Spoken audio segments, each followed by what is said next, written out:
Oh man, we're live and a different background means different locations. We travel.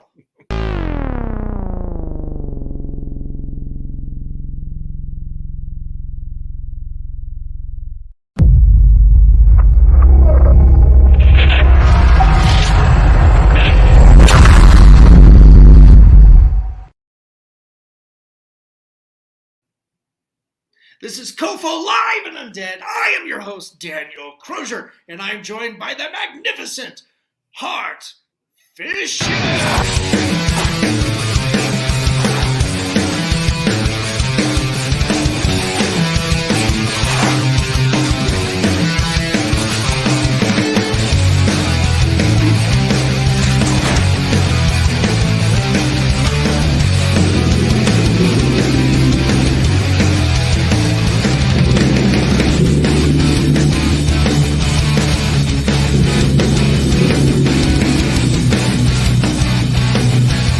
You write something on my face.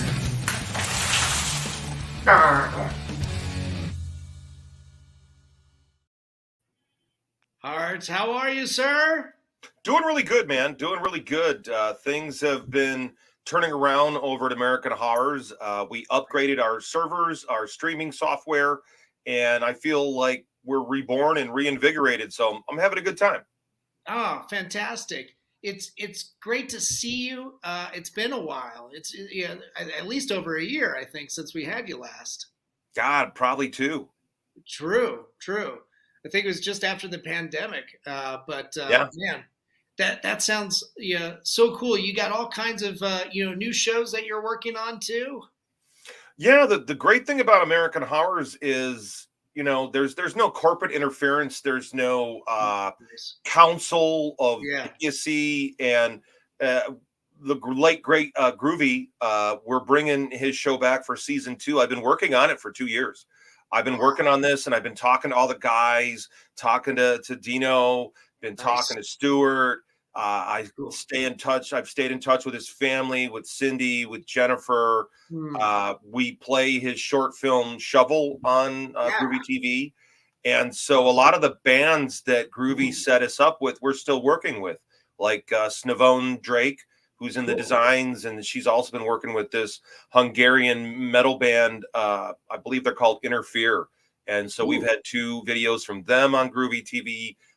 So we just did a Thanksgiving special, and it's great to keep his name alive and keep the show going and to be in touch with everybody. A lot of good people made Groovy TV happen, and I feel very blessed that I got to have his grooviness in my life. I mean, that's how I met you, and I got to see your dick. Yes, you did. That's why I sent you those naked bacon photos, dude, because I saw you short. Those are hot and they definitely are enticing. They make me want to cook up some BLTs. Mm-hmm.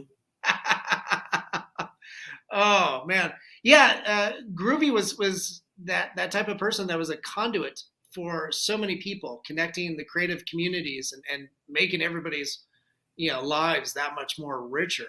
Yeah, he was really a special guy. I mean, normally I'm not special. I mean, like, he was a very special individual. The fact that, I mean, hell, me and Groove, we didn't even really talk about the fact that he was a judo guy and he was a martial arts guy. And I didn't really know that part of his life very much. That was something that I also did not know. You didn't share that. Yeah, he did martial arts stuff, and I guess at one point I believe Groovy hurt his back. Okay. I don't know if he was in a car wreck or something, but I believe he had a back injury, and that's part of why he got so big. Yeah. And during the lockdown, it was so difficult for him because he couldn't go exercise, he couldn't go to the gym, he couldn't get help for his injured back. And that's a thing that he dealt with. And my father had a crippling back problem, and so I understand what that does to people. And I've hurt my back doing martial arts and actually moving too much furniture too fast, dude. Oh my God. Oh, I hurt myself moving from LA to Lake Geneva here where I'm at now. And I messed up my back, dude. I lost like an inch of my height. And Wow. It was horrible. I couldn't stand up straight, and I finally found the right people at Fontana Family Chiropractic. Thank you guys. You guys Nice. rock at Fontana Family Chiropractic. Quick plug. Nice. They really helped me, and they were kind of astounded at my attitude. My attitude is like, I lost an inch, I want it back. Yeah. And so I worked hard at the rehab and going and getting adjusted, and I had a inversion table, and I did the stretching I was supposed to do and the exercises I'm supposed to do. And I actually did get like half an inch back, and they were shocked because most people don't put the work into their rehabilitation. But as a lifelong martial artist, it's just part of if you're going to fight hard and play hard, then you better take care of yourself and give yourself some time to heal. Very much so. Yeah. Along with that, I mean, you've been so dedicated to the Groovy TV show. Season 1 came out over 2 years ago, and we debuted it in Thanksgiving 2019. Wow.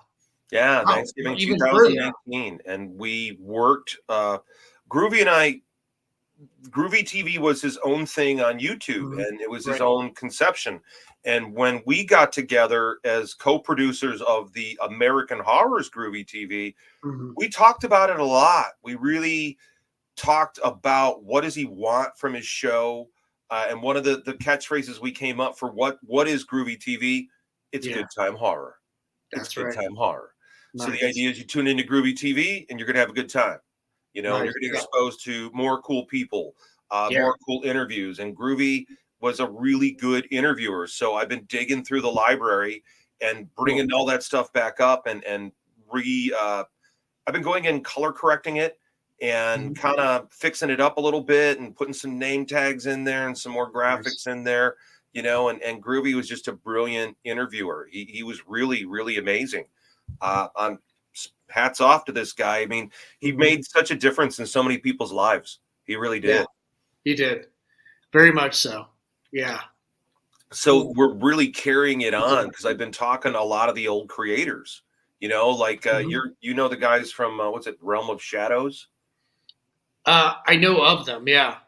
Well, all these different groups of people I got to know because of Groovy. So because of Groovy, I got to know these different directors and different creators. Cool. And so I made a point to try to stay in touch with them. And I went through some stuff when my mother passed. So that kind of delayed the new Groovy TV. I had to move twice in a year. I'm sorry. Christ. So it's been kind of crazy and hectic, but I've been talking to everybody and to keep the flavor, to keep that Groovy flavor in there. Yeah. And I think I got it. Good. With Groovy TV, you're talking about the interviews that you've worked on and brought up onto the show. Can we expect some skits or what other fun things do you have in store? Oh man, we've recruited a lot of we kept a lot of the people that worked on it originally. And we also brought in a lot of new voices. Like there's a comedian out of Florida called Dewey Sean, and he did this great bit, Redneck Ghost Hunters, which is pretty damn funny. And so Dewey's a stand-up comedian, and he's doing a lot of fun stuff for us. Good to see you, Dewey. And so he's bringing stuff to the table. I'm going to get his name wrong. There's a gentleman, I believe, Andy is his first name, and I'm going to massacre his last name, so I'm not going to mention it. But his thing is he does all these different, like you said, horror skits, and he's got like 40 of these videos, and they're hilarious. Nice. They're all short, choppy, like to the point, and that's one of the things that I think people need to understand about American Horrors, my television channel. It's free to watch worldwide at AmericanHorrors.net. That's AmericanHorrors.net. Also available on Roku, or we are streamers on a budget. That's right, American Horrors. All day, all night, all horror. That's right. We've got the website scrolling down below. There you go. It's fun. We try to keep it fun in between the horror. You know what I mean? And I think that I as a fan of Svengoolie, I love Svengoolie, and I grew up with Svengoolie, and I love Elvira. I think Elvira is fantastic. She's really funny. That's kind of the model to me, because it's just like in Spinal Tap. You can't always play at 11. Yeah. You got to tune down sometimes, man. You can't just play at 11. Yeah. So I like to mix it up, and I just rebooted the schedule. Like, that's part of why I was late, because I do the programming myself. So I'm the one programming everything, like all the commercials, what comes in. We got a bunch of new advertisers, and that's something like if you're a filmmaker out there and you're feeling like, man, I can't get any traction on Facebook. My God, I keep getting censored on these social platforms for my movie. Come talk to us. We've got special ad packages specifically for independent filmmakers that is more affordable than Hulu, and you're going to get in front of an audience that is really going to want to see your product. We were happy to find out our new advertiser, Psychotoxin Press, the editor over there, Chris, they just started running an ad promotion starting on Thanksgiving. That was part of the Groovy TV Thanksgiving special season 2. Nice. And they've had a 52% increase in their sales.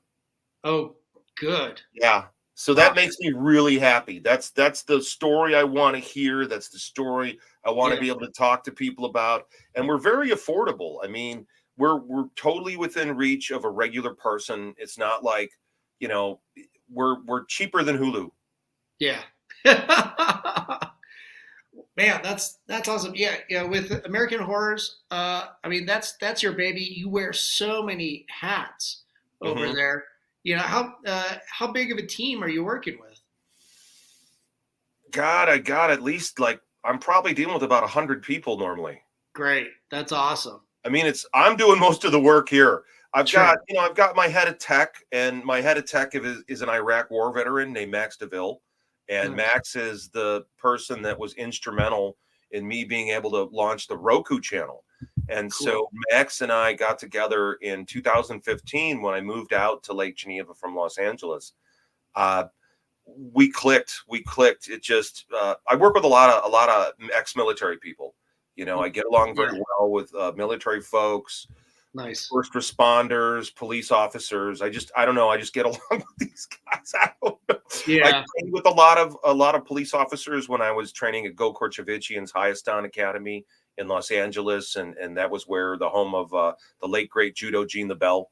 I got to train with him many, many, many years. It was lovely, and got to know that man and his wife Midge, and also Gokor, great guy, an actual living treasure of the country of Armenia. He's considered an actual living treasure of the country.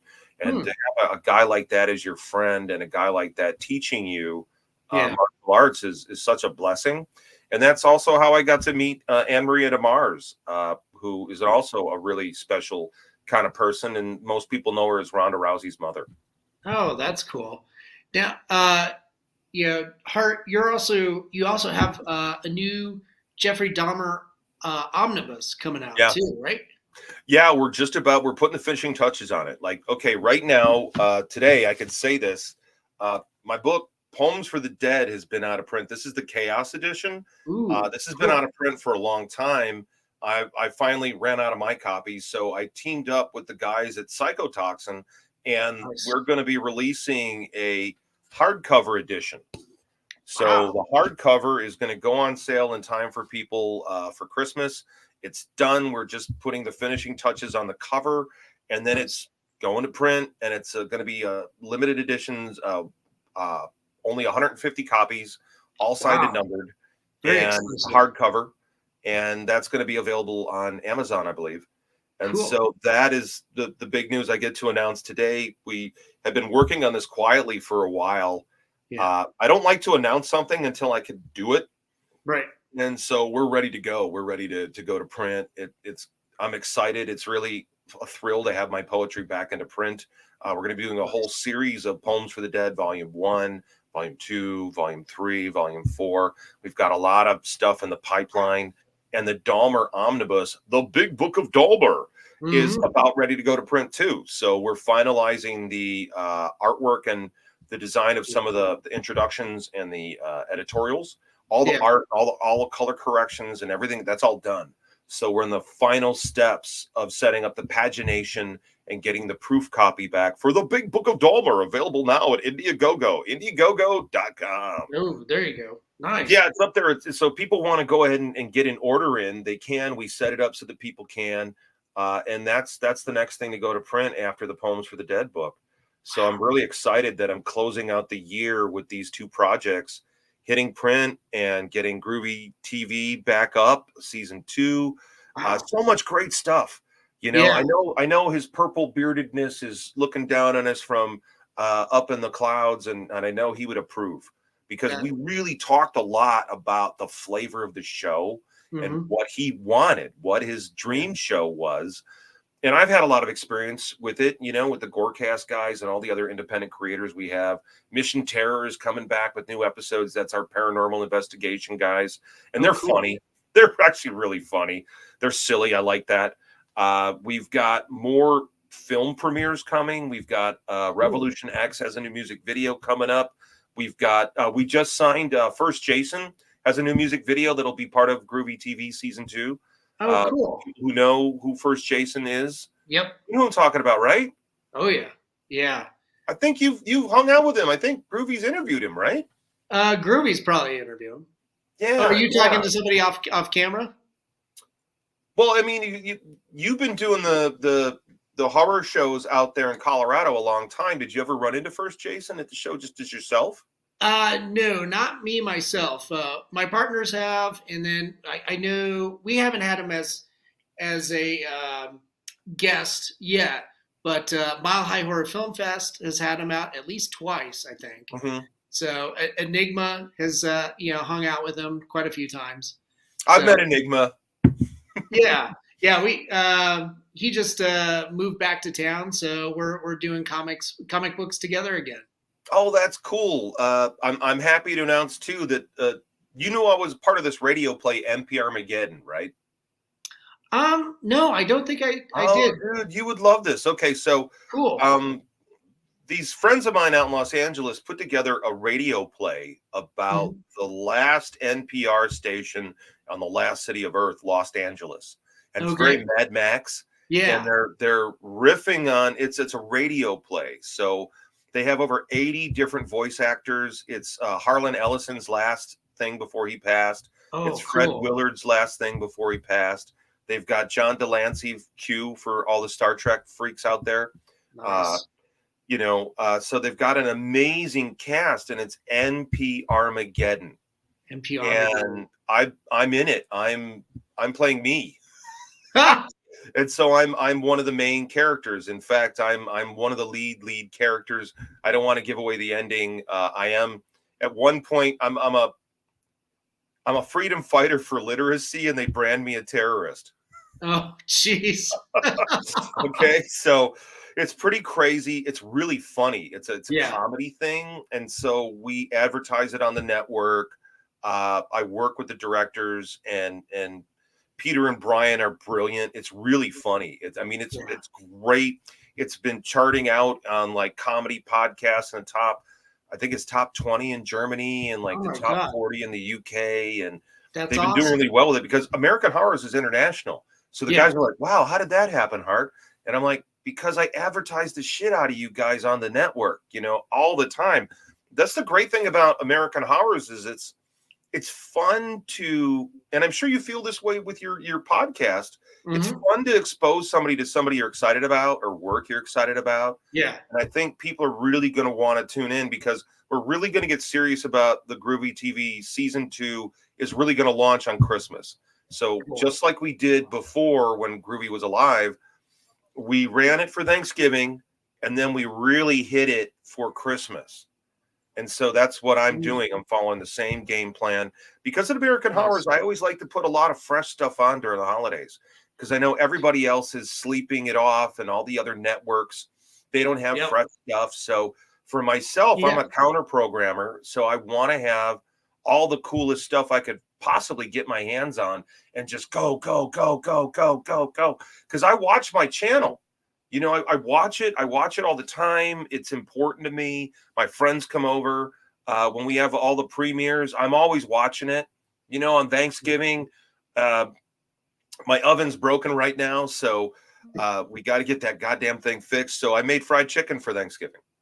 Nice. Oh, wow. Yeah, so I made fried chicken for my friends and that were over, and we were all watching Groovy TV season 2 and the Gorecast Thanksgiving specials. And I've been doing American Horrors long enough now that I've developed a whole like, we were just talking about this, my friends, about the notion of Rudolph the Red-Nosed Reindeer, all those different peanut specials only would happen at Thanksgiving or Christmas.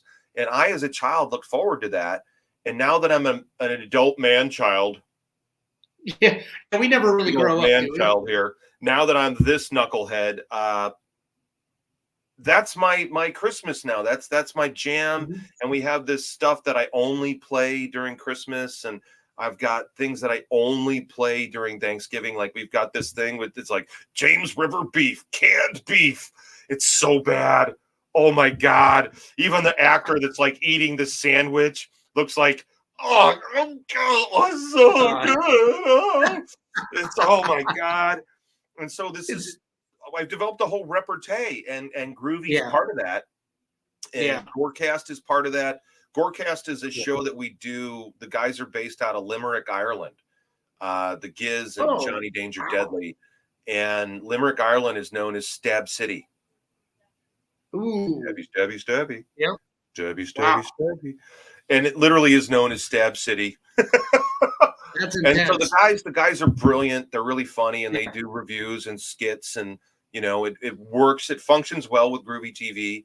And then we've got Riffhead, which is like a MS3K, like Mystery Science Theater 3000, only R-rated, R-rated. And I want to give a shout out to James, the man behind Riffhead, because he just recently had surgery. So he's going to be off his feet for about 3 weeks. So James, I'm thinking of you, buddy.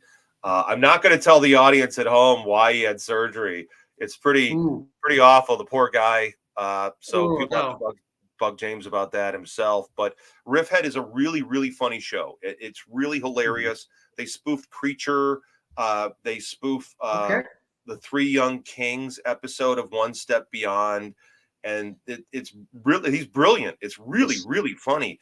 And so I feel like I've got this really good balance at American Horrors with the cool uncut music videos and the awesome independent creators and shorts and features. And we keep mixing it up, and I have just kind of bunkered down and dedicated myself to just doing a lot of post-production. I've got a lot of stuff in the can that I want to get out there. A lot of great stuff, a lot of stuff I've shot around town. Nice. I've got a lot of short films that I directed that are up there. I do this character called Sad Jason, and my outfit's too small. I'm like Jason Voorhees' dumb little brother, Jason Myers. Right. And so my hockey mask is too small for my head, and I've got a shitty machete, and my uniform is too small. So I'm bursting out of it. You know what I mean? Like fat man in a little coat. Yeah. Chris Farley action. And it's wedging me like crazy. It's super wedging me like for real, ladies and gentlemen. I'm sacrificing a lot when I play this character because it's wedging out of me, man. It's killing me, man. But it's funny, so I do it. Yeah. And I've got all these little shorts with the character, and it's a lot of fun. And we got all these new music videos coming because I love the music. I mean, that's something Groovy and I saw eye to eye on. Is I love incorporating all the music videos. And you have an extensive background in music too. Mm-hmm. Well, I got to work with a lot of bands. I produced a lot of film scores. My movie, The Garbage Man. I'm actually singing. It's the first time I worked with a band in LA called Pinhole. And what we would do is there was a place called the Otis Center. And my friend who was in this band, he worked for Doc Johnson. I worked for Vivid Video. And then Vivid Video, they merged with Doc Johnson. And so we were all in the art department designing the packaging and the graphics and such. So this guy, John, introduced me to his avant-garde band Pinhole. and we would get together in the audio-visual lab at Otis down by the airport in Los Angeles, and we would just project my rough cuts of The Garbage Man on the wall, and we would just jam. Nice. And that's how I scored the film. Wow. Yeah, that's a pretty cool creative process. It was really, really cool, and I want to thank everybody in Pinhole. It was an amazing experience, and I did vocals with them. They liked my poetry. They liked my spoken word. Cool. And so they wanted to incorporate that in their performances. So it was awesome because I would take their music and I would go back and I'd go back and work the edit of the film. I would go work the cut, and then we'd get back together a couple months later and we'd project the new stuff up and we'd play new music and just jam. And then we did that like at least 5 or 6 times. And that's how I got the score for it. And then a friend of mine, she was working for, I think at this point in time, it might have been Miramax on Bad Santa.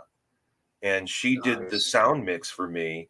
And the coolest thing about this lovely, lovely woman, super talented woman, was she came from a family of Strega, a family of witches. Everybody in the family was witches. And in fact, her uncle wrote like one of the biggest books on Strega. And I have it around here somewhere, but I've been moving a lot, so I don't know where the hell it is. And she did this amazing job of the score mix between what we did with the live jamming and what she did with the mix. It's hypnotic. The Garbage Man, the score, I've like sat there and watched people like be hypnotized, like a cobra is getting into their eyes, you know. And that's the best as a filmmaker. I mean, that is just so cool. And that's why I am going to be playing Groovy's short Shovel on season 2. I'm going to make sure that goes in there again. We did do a tribute to him at the American Horrors Film Festival that we tied in with Matt Zane did this beautiful documentary about his friend Dirt, who passed away, who was in his band Society One.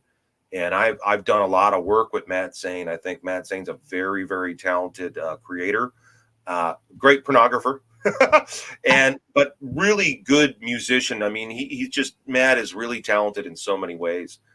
And that's part of also how Groovy and I knew each other, because at one point Groovy was the publicist for Matt. Did you know that? Right. No, I didn't know. Yeah, he was the publicist for Matt Zane, and I had known Matt since he was a kid because I worked as a graphic designer for an advertising agency in the 90s that their main focus was doing adult boxes. This is back in the VHS age. Right. So I designed a lot of video, like VHS boxes, sleeves, clamshells, big boxes, little ones. I know that sounds funny for adult. Big boxes, little ones, clamshells. Right, right. But growing up in the 80s and the 90s, you know, that's what you had on the video shelves. Yeah, so I worked with like Randy West, Seymour Butts, Vivid Video, Jam Productions. I worked with Seymour a lot. Like when he had his show on Showtime, they would shoot them in front of a bunch of video boxes, right? I did all the logos. Nice. I see that show and I laugh because all my work is stacked up there. There's another guy, Randy West. Randy's Up and Comers. Randy was a lot of fun. He was a lot of fun. The late, I know a lot of people want to villainize him, and I shouldn't bring it up, but I don't know. Max Hardcore was fun. I had a lot of fun with Max, and Max always treated me really fair. You know, there was one point where I decided I wanted to try my hand at directing adult films. And I asked a lot of the people I knew in the business, hey, could I come out? Could you show me something? And Max was one of the only people to bring me out and have me on set and show me, this is how it is. This is what you got to do. This is what we need. This is what we got. This is how it's done. So Max did that, and he always paid his bill. And frankly, when Max Hardcore met my mother, Max Hardcore met my mother. That's hilarious. My brother and I, because my brother and I both worked for the same advertising agency. I've got a little brother named Adam. And so Adam has no hair. My brother Adam has alopecia. So Oh, okay. Adam's whole left arm is sleeved. He's got this dragon. I designed this tattoo for him. And so Adam and I could be quite an imposing pair. Right. And when we introduced Max to my mom, we were like two pit bulls, like, you say one wrong goddamn thing to my motherfucker. I'm gonna fuck you, you son of a bitch. Very protective. Oh, and there was two of us, you know, because my brother's he's just a little shorter than me, but he's a little wider than me. Do you know what I mean? And I'm a big fella. Man, that sounds amazing. These you've lived quite a storied life. With Groovy TV, coming out, especially around Christmas and everything. Do you have plans? Any designs on like Groovy season 3? Oh, for sure. Yeah, without a doubt. I mean, okay, when you love somebody and you care about somebody, what do? You keep their memory alive and you celebrate what they brought to you in life. And Groovy showed up at a pretty dark part of my life. So he was a pretty awesome dude. So I feel the only way to celebrate is to do this. So I'm in it. I'm in it to win it. This is something I'm serious about. It's something I put a lot of thought into, you know, and I spent a lot of time getting to know his family, you know, getting to know his sister, getting to know his niece. Look at me, I'm getting misty-eyed. Oh, yeah. Groovy will do that. Hey, you guys, help me! I need a refresher. I'm getting misty-eyed. Somebody help me! Rum rescue. Come on, assistance. Off camera. How are you going to run the TV station? Elves. Okay, let me just get that out because I don't know. I'm a passionate person, and I care about the people I work with. I care about the work I do. It's important to me. Folks that have dealt with me in the political arena are like, I admire your passion. And it's like, I'm very sincere. And I've had long talks with everybody, you know, and it's been very fulfilling. It feels really good to know that there's all these people out there that are watching Groovy TV season 2. That cared about him, that miss him. And this is the only way you could keep him alive, you know. That's the odd thing about television. That's the odd thing about what we get to do is this stuff can last. It can last, you know, like we've all lost so many of our favorite like rock stars or favorite actors, what have you. We've all lost a lot of people. And so what we get to do, I think, is pretty special. And it's why I had to upgrade everything for American Horrors. We'd been on the same server for 5 years straight. Oh, damn. 5 years straight. So we had to upgrade all of that. And it was supposed to be an easy migration, but it was not. And then we upgraded our software and we went with better software. And so now... And we signed a new ad deal, you know, so people will notice on Roku, there's like 2 pre-roll commercials that come up. If I'm lucky, the pre-roll commercials come up. And that's kind of how we finance it. It's how we keep everything free, you know, because the channel's free. It's a labor of love, but it's also a business, you know, at the same time, creators deserve to make a living. Like I said, I've opened up our doors to independent advertising and my advertisers have been pretty happy. Max DeVille, not only is Max my head of tech, Max has been a rabid comic book fan before I ever met him. You know, he's a sergeant from the Army. He's an Iraq war veteran. And Max does Atrocity Press, which is a total chaos comics, sexy chicks doing badass stuff, upskirts, you know, that whole thing. I think I follow him on Instagram. Yeah, well, Max is a good friend of mine, and he grew up reading my comic books at Boneyard Press because after the Dahmer omnibus and after Poems for the Dead hardcover, we've got the Build a Bull omnibus coming out, and that's something I've been struggling with for a while. But also, it's a labor of love again, and I won't release it unless I like it. You know, my mantra with publishing, if I'm going to publish it, it's because I want to buy it. It's because I want to buy it. That's been my mantra with publishing Boneyard Press and doing American Horrors. I am watching the network. I watch it all the time. So if I'm bored, I know my audience is bored. And that's where I think the El Rey network went really wrong. I was really rooting for Robert Rodriguez. I really wanted that to work. I liked the lucha stuff that he did. That was really cool. Right. But that was cool. He ran it into the ground, and he did the cable channel thing where they have too many commercials too often. Because, you know, it's a variable rate. You decide how many commercials there are. So when you're watching American Horrors, there's no commercials during the feature film. Okay. So you're watching, because I feel that it fucks up the horror movie. You know what I mean? The guy's coming out of the bushes with the chainsaw. How do you get that back? How do you get that tension back if you cut the commercial? You can't because I, as a filmmaker, work hard to create suspense. Like Groovy Short Shovel, those guys worked hard to create like a really creepy, weird, odd thing, and you can ruin it by cutting a commercial at the wrong time. Right, very much so. Yeah, it's pretty infuriating. Yeah, even so, you've got shows that are designed to go to commercial breaks, and you go to like something like on Tubi, and it cuts before the scene ends. Or something like that. It's just ridiculous. No, I've definitely seen that because I've been experimenting and I'm checking out my competition. You know what I mean? Yeah. I want to check it all out. I want to see what's there for me as a filmmaker because I've been doing more filmmaking. I've been making more shorts. I've been preparing to do a television series for American Horrors. I'm trying to put the financing together for that. I've been drawing again, which is, God, it's so great. I'm so happy to be drawing again, dude. It's so nice. Awesome to be drawing. It's therapeutic. It's zen-like. Yeah, it's great escapism too. I don't know. I've been drawing comic books since I was 5 years old.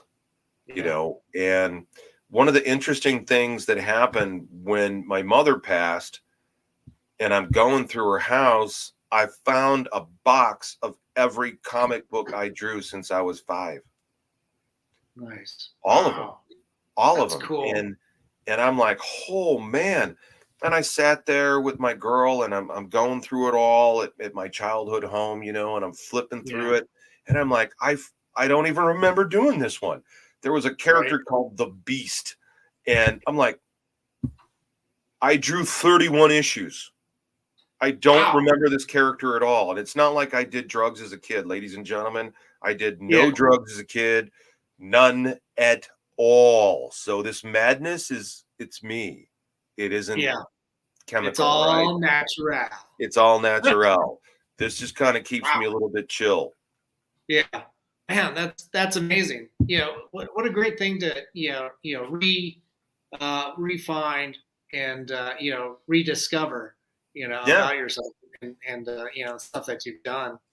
The last couple of years, Daniel, have been really interesting because with all these different people passing, I've had to and then me publishing again, like doing Boneyard Press again, publishing an American Horror Story, which is my true crime memoir about my girlfriend's murder and about the talk show mills and some of my madness. And also reprinting Poems for the Dead and bringing this stuff back and bringing up, like, having Netflix do the Dahmer book, and being damned again in this Netflix thing that like 1 billion people have seen. And they changed my covers and they retouched the covers and they never got my rights. They didn't get me to sign off on anything. I kind of want to talk to a lawyer, to be honest with you. They probably don't know that some of the artwork they altered is mine. And so when you're the actual artist, you have different rights than a publication. So you have different copyright and trademark rights. So the cover of the Dahmer versus Christ book, I drew that. That's my artwork. I had to do it the night before publication. It was crazy because the artist blew his deadline on the wraparound cover. Thanks, Tommy Pons. So Tommy blew his deadline, didn't make it, and I was down to the wire, and I'm like, fuck. So yeah, I drew it. I drew the wraparound cover and colored it too. So I did the pencils, the inks, and I colored it with colored pencils. Oh, okay. Nice. Yeah, yeah. Color pencils has such an amazing effect. Well, you can see the energy of the stroke with the colored pencil. You know what I mean?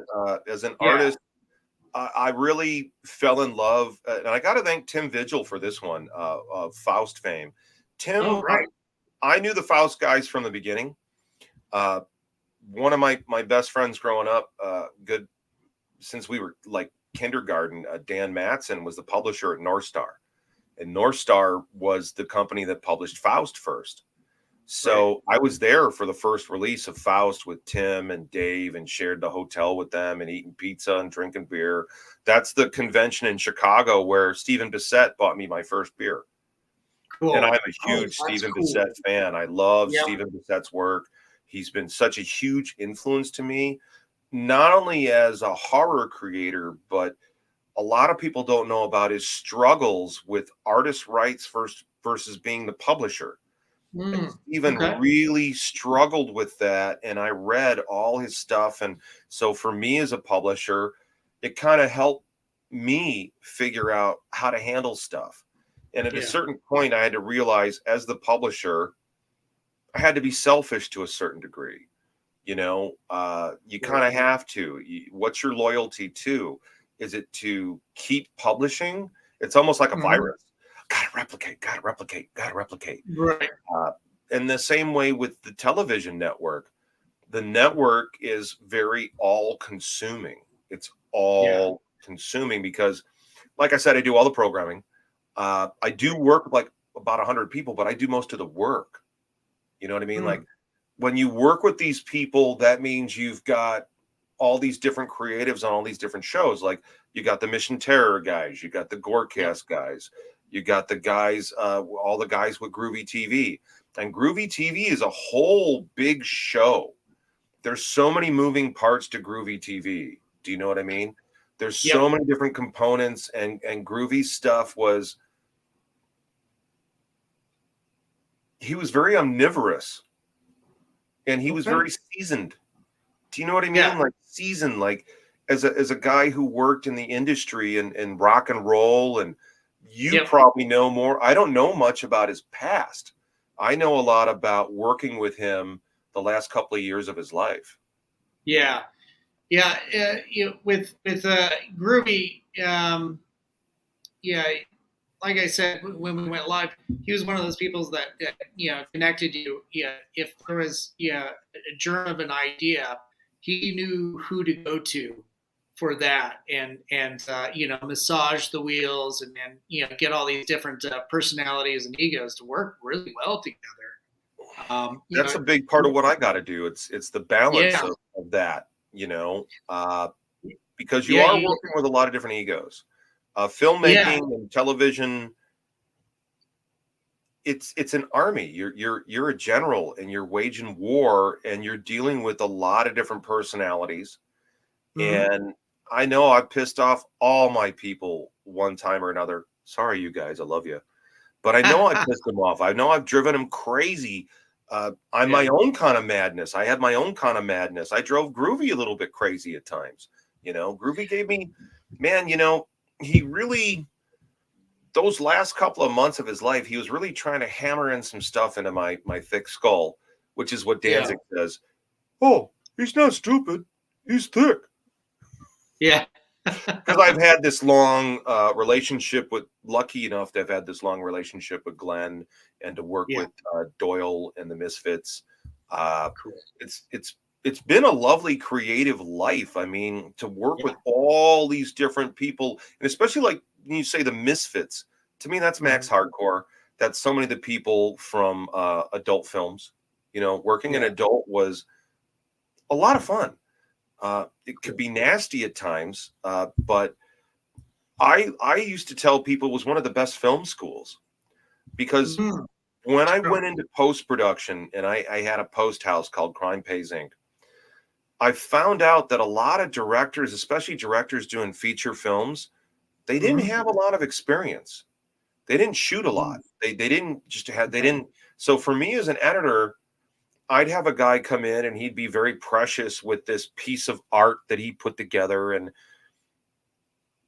he had no experience at putting it all together.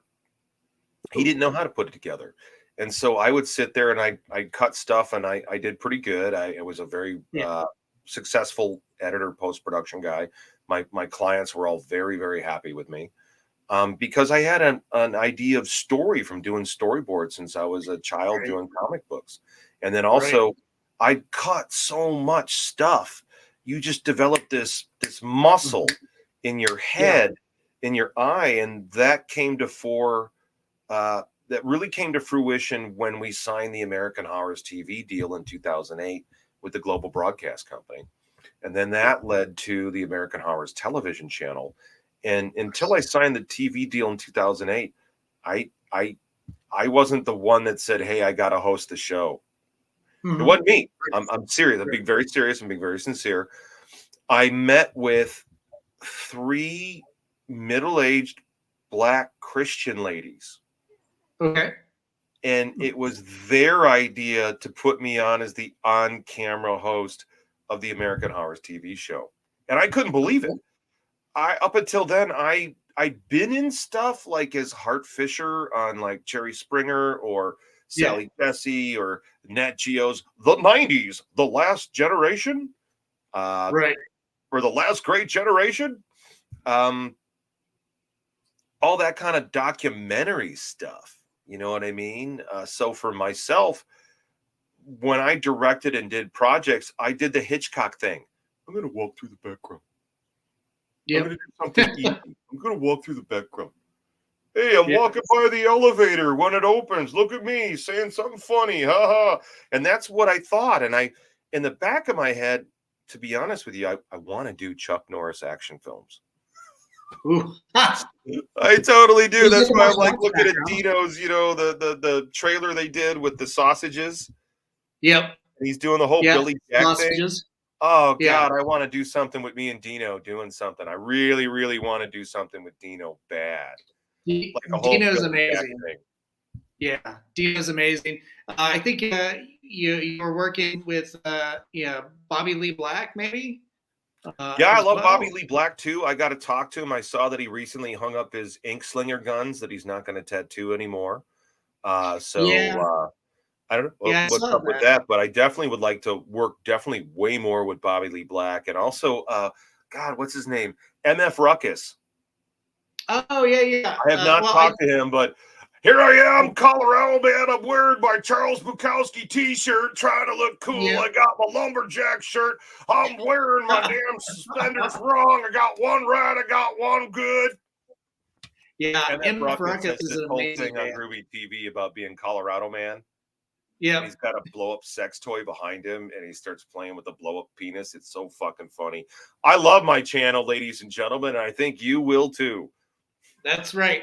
American Horrors, all day, all night, all free. American Horrors. Just use the code word AMHOR. That's AMHOR for those people who have dirty minds to add this channel for free on your Roku. Oh, nice. Hart, great plug. We're about out of time, but man, it's always a pleasure and privilege to have you on, sir. It's so good to be back. It's so good to talk to you again, Dan. I definitely want to talk to you some more about some of the Groovy TV season 2 stuff. And I'm on the hunt. I'm on the hunt for, more short films. And we're actually looking at corporate and talking to some people about relaunching the American Horrors Film Festival out here in Lake Geneva. It's something we're exploring, and the channel is doing good, man. We got a great audience. It's so much bigger than when Groovy was alive. Last year we had 10 million viewers. 10 million viewers last year. Congrats. Average watch time 39 minutes per viewer. That's insane. And this year we're doing great. We're doing like 8,000 to 9,000 people a day watching the channel. It's really cool because we went dark for about 45 days, and now we're back, upgraded, smoother, better, and also I have more control over it, so I can be more on time. Like, that's been a problem for me in the past, where I drove Groovy fucking batshit nuts. It's running late. It's not playing on time. I got people that are supposed to see this. And I'm like, I'm sorry, man. But now we have a lot better control over the stream and getting it up on time. Cool. That's awesome. For everybody that's tuning in, make sure you go to AmericanHorrors.net, go to the American Horrors channel, and watch Groovy TV Season 2. Yeah. We're going to have a big special on Christmas Day. Ooh, yeah, that's right. Watch it on Christmas Day with your got it, baby. That's the best present his grooviness could give you. Yes, most definitely. Oh, Hart, thanks so much, sir, for coming on. Stick around for a few minutes while we sign off. But again, it's always a pleasure. Oh yeah, me too. I'm so happy to be on here, and I'm so happy to talk about this stuff. It's a pleasure to be here. Great. And to everybody that tuned in, thanks so much, guys. To our sponsors, to Meet Me Information Cafe, thanks for putting up with us. And if you're going to start a revolution, make sure you're caffeinated. And our friends at Hellfire Entertainment, thanks for rebroadcasting us on your social media. And of course, as always, we love you, Groovy TV. And to Alien Donut Films and Angela Joseph Productions, to Bill and Angela over there, thanks so much, guys. And to my producers, Lily Fisher, Amanda Armstrong, and Santa Cruz. Thanks so much, guys. To everybody out there, be good, be kind, help each other out during tough times, and stay spooky, everybody. Go watch American Horrors. And all day, all night, all horror, American Horrors. Ooh. See the eyebrow